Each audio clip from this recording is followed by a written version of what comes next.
अकरीमु औलादकुम, दो लफ्ज हैं। अपनी औलादों को इज्जत दो। जब आप अपने बच्चे को इज्जत देते हैं और आप उसे इज्जत से बुलाते हैं, इज्जत से उसको बिठाते हैं और उसके लिए इज्जत के अल्फाज इस्तेमाल करते हैं, तो असल में आप उसको इज्जत देने वाला बना रहे हैं। आप उसे इज्जत देने की ट्रेनिंग दे रहे हैं। वो आपको देख के सीख रहा है कि मैंने भी कल किसको इज्जत देनी है और किस अंदाज से मैंने लोगों से बात करनी है।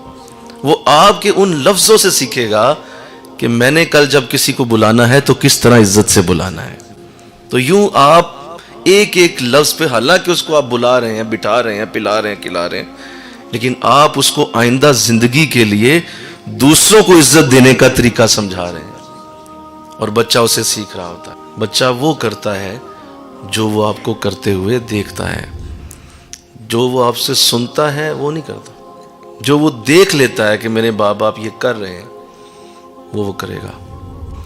तो बच्चे नाफरमान क्यों होते हैं? ऐसी क्या वजूहात हैं कि वो नाफरमान हो जाते हैं? उसकी पहली वजह ये होती है कि उन्होंने माँ बाप को नाफरमानी करते हुए देखा होता है। जब वो एक खाली स्लेट की तरह है, वो एक खाली कागज़ है, खाली कॉपी है, बस आपने उस पर लिखना है जो लिखना है। वो अपनी तरफ से ना कुछ बन के आया है, ना अल्लाह की तरफ से कोई अहकामात वो ले के आया है, ना वो बाहर से कुछ ले सकता है। वो सबसे पहले आपको देख रहा है और आपने उसके सामने किसी से नाफरमानी की है। आपने अपने माँ बाप के साथ नाफरमानी की, आपने कोई उल्टा बोले, उसने आपको सुन लिया है, देख लिया है।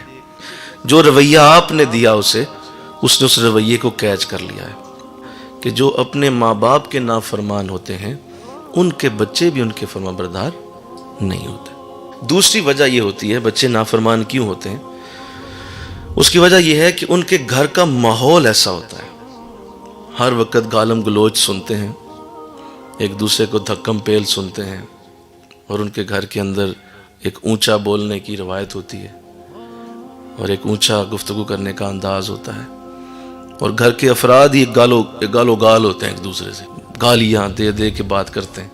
तो जब वो ये सुनता है कि कितने दिन वो इसको इग्नोर करेगा, एक वक्त आता है कि वो जो गालम गलोच और माहौल का असर है वो लाजिम उसकी तबीयत, उसकी फितरत पे जाएगा और वो पूरे का पूरा इसी तरह बन जाएगा और फिर वही गाली वो एक दिन आपको भी दे देगा।